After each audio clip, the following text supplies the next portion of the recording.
Jody Demling and Michael McCammon here of CardinalAuthority.com, our podcast, Michael, our weekly podcast starting back up here on Fridays, and it's what sweet sound. It's almost game day. We've had that counter on the counter on the front page of CardinalAuthority.com. I put that on there on July 25th, Michael, and now here we are, less than a day away from the opening game, and I'm excited. I'm excited not only for the season, but for this opener, a chance to get to Lucas Oil and a Big Ten opponent, the Brahms on the other side, and Lamar Jackson back on the field for the Cardinals. It should be fun.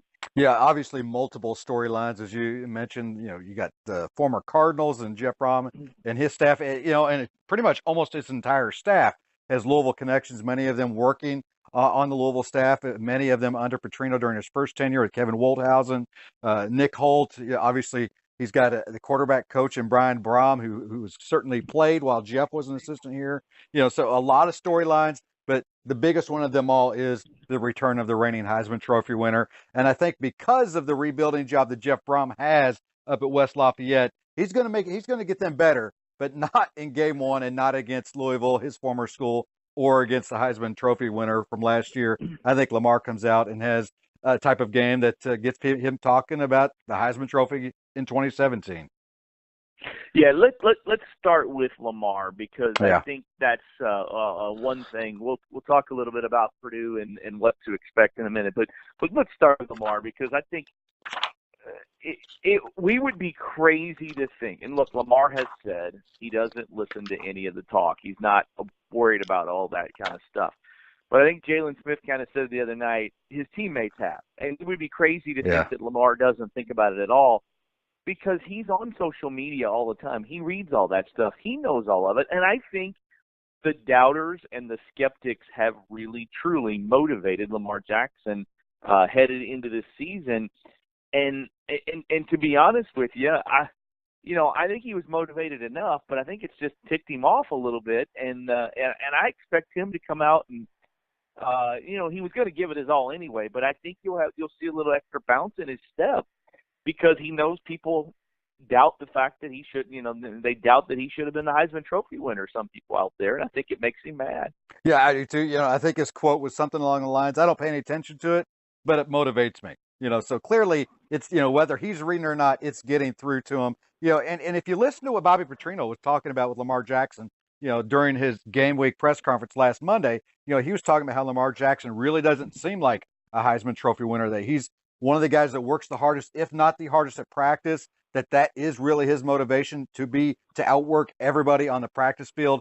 And because of that, he's certainly going to be game ready. Obviously, we've seen his transformation during the offseason. He's bigger. He says he's faster, and the work that he's put in with Coach Petrino and the offensive staff, he's working better under center. He's understanding his progressions a lot better. He's figuring out how and when, if he needs to get rid of the ball so he doesn't take a sack. And you couple all that together, and I think he's really roaring to get out and make a splash immediately against Purdue on Saturday night. All right, so offensively, you've got Lamar. I'm fascinated to see what they do at running back because I do think Reggie Bonifant will be in there to begin the game at some point, or at some fashion he'll be in there to begin the game. Will they have him and Jeremy Smith in there together? Will they run some different things? Reggie is going to get the touches this year that Bobby Petrino thinks he deserves. I still don't think. I've on record saying I think Malik Williams, because he'll break some long ones, might end up being the guy who has the most yards rushing. Non-Lamar Jackson, by the way, out of the backfield. But now that Jeremy Smith is fully healthy, and that I'm fascinated to see how they use the guys out of the backfield. And I'll be quite honest, at this point, I don't think they know how they're going to do it. I really don't think they know. I think it would be a pure guess for even Bobby Petrino right now if you ask him who is going to be your leading rusher out of the backfield, and I don't know that that's a bad thing because I think they get three options that they really like. Yeah, I think it could come down to one of those situations where you just feed it to the hot hand. Who's ever hot at that moment is going to continue to get those series. and the bulk of the carries per game. And I think that's something that could change per game. Somebody might play differently against a different type of defense or a certain matchup than they might have. But like you, I am excited to see Malik Williams getting a lot of praise from the coaching staff for his play in the two scrimmages, saying that he's faster and that he understands things a lot better. But I'm also, looking forward to seeing how they do utilize Reggie Bonifant. I mean, this is a guy that's got just over 1,600 yards, all-purpose yards through his first 3 years as a wide receiver and a quarterback.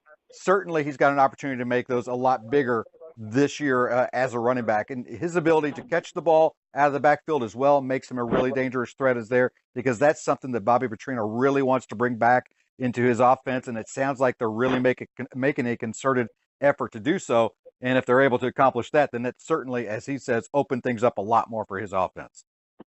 Yeah, and I don't think. Look, I'm not comparing Malik Williams to the way the guy ran, and not because it's obvious when I say his name, he's not going to be like it. But I think Malik Williams could be the George Stripling of this team, and a couple games could be the guy that goes long. You know what I mean? And breaks away and could have that kind of yard. Because I think if you look at this backfield, it's as close to that year, the Bobby Petrino 1.0, when you had, the Colby Smiths and Striplings, and that it's as close to that as we've seen, as far as there's not one guy that just stands out above the rest. It's a group of guys. So I'm excited about that. I'm also excited about the wide receivers because I think Jalen Smith and Seth Dawkins will show people that they are two of the elite wide receivers, not only in the ACC but in the country. I couldn't help but watch Indiana last night, and the kid Simi Cooks making all those plays, and that reminds me so much of Jalen Smith. He's 6'4", 220, just like the guy. Great hands, great leaping ability. I think Jalen is going to be a breakout star for Louisville this year. We already know, and he had almost 600 yards last year. But I think the nation will find out just how good he is this year. And I think the line's going to be better. So I'm excited offensively. Yeah, and I agree with you. I think Seth Dawkins clearly, had some flashes of what he's capable last year, making some really acrobatic catches. And now he's clearly stepping up on the depth chart and becoming a feature receiver. And I think he, in that type of position, is really going to flourish. And like you said with Jalen Smith, I think the two of them, their combination, really have the potential to become one of the top two receiving tandems in the country. And then when I think what they could do with that deep and talented core of receivers that they have, mixing people in and out at some of those other 3 and 4 spots, depending on the play situation, could really be explosive for this team. And then the offensive line, they've drawn a lot of praise from the coaches, during camp and the early, Purdue work. How will they come out when they see an actual opponent? We'll find out on Saturday afternoon. But obviously, the coaches are feeling really good about them, and I think that spells good things for the Cardinal offense. All right, we won't go through the defense. You can read our position series and all that. I know, I think the defense is going to be really talented because of the guys on the end and because Stacey Thomas is there and you've got Jair and Chucky back. I think it is. Now, here's where we'll talk about defense. I think the fact that Louisville will give up some points on Saturday night. I think Louisville's going to win the game relatively easy, but they're going to give up some points on Saturday night, and that's because the way Jeff Brom's going to do it, he's not going to test Chucky. He's not going to test Jair Alexander. Chucky Williams is going to have a really good game. He's going to have to keep his eye in the backfield. They're going to run trick play after trick play after trick play. So just get ready for it. It's going to happen. Yeah, and the thing about Purdue is right now we don't know who their quarterback is. It could be one of 3 guys. And you look at their quarterbacks. I mean that David Blah, I think that's how you say his last name, was the as far as yardage goes the top quarterback in the Big Ten last year, but also threw 21 interceptions. Not good. When I think the area for Louisville's defense is going to be that middle. Obviously, they've got 2 new starters and true freshman Dorian Etheridge. Redshirt sophomore Kane Pass is going to get a lot of look at and potentially start, it sounds like, at that other linebacker spot next to Stacey Thomas. And I think they're going to get a lot of action because you look at Purdue's top receivers, and they lost a lot at receiver. I mean, they didn't even have much really last year, and I think they've gotten a transfer. They're going to expect some true freshmen to come in and play. But when you look at them, I think they're going to get most of their action is going to come from that tight end spot with a guy, Cole Herdman, who had 344 yards and 3 touchdowns from his tight end spot last year. I think those numbers are going to increase, especially since Jeff Brom has a very similar offense to Bobby Petrino, and we know how much Petrino likes to use the tight end. Jeff Brom does the same thing. So I think those linebackers, are going to get tested a lot in their ability to cover these tight ends. Oh, I definitely think so. Again, we don't know who the quarterback is going to be. It could be Blau, it could be Elijah. I think it will be Elijah Sindelar. That's my gut. The more mobile guy. He is a Kentucky kid. He's more of really he's kind of a drop back guy too, but he's 6'4", 230. He's a bigger guy, but he's from Princeton, Kentucky, and can throw it all over the place. Watch out for Isaac Zico and Terry Wright, the two guys who I think will end up being the best wide receivers that they have on the Purdue team. Here's the deal: Louisville will be. Purdue's going to have a hard time running the ball against Louisville and sustaining things. They're going to use some trick plays. They're going to try to use that to their advantage, and they'll score some. The problem for Purdue is on defense. Their weak spot is in the secondary and also up front. Their linebackers are really good. Like TJ McCullough, those guys at linebackers, they've got 4 guys there. Their linebackers are defensive ends that are really good. And I think when you look at it, Michael, if the linebackers make a lot of plays, then it'll be a game for a while. If they don't, then I think Lamar Jackson's going to get loose and it won't be. My prediction is going to be 45-21. I think Louisville will take a little time to get going, and I think that Purdue will score a few, but I think that Louisville wins this one handily. Yeah, and I agree with you. I think really the key could come down to that Purdue offensive line versus that Louisville defensive end group, and we've heard defensive coordinator Peter Searman really talk about recently, last time he came out and chatted with us, the media that is, talked about he thinks the strength is really going to be those 2 guys on the end, and James Hearns and Trayvon Young, and rushing the passer. So, whoever the quarterback is, he may have to be getting rid of it really quickly. And if he has to do that, then that speaks potentially big-time plays for the Louisville secondary. So I think that could bring a couple of extra points for the Cardinals. I'm also taking Louisville big in this one. I've got Louisville 55-20.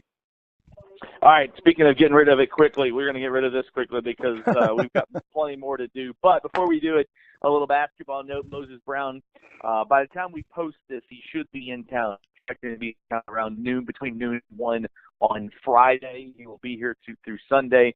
They're going to practice today, this afternoon. They're going to practice tomorrow, and then they will have a get-together. There's no football game. Obviously, they can't take him to Indianapolis, and you wouldn't want to do that anyway on an official visit. You want him around campus.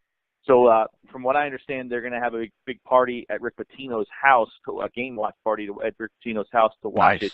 And so Moses will be in town through Sunday morning. I don't expect a commitment this week. I think it's between Louisville and Maryland, and at some point over the course of the next month or so, he will make a decision. So there's our podcast for the week. We'll check you next Friday here on CardinalAuthority.com.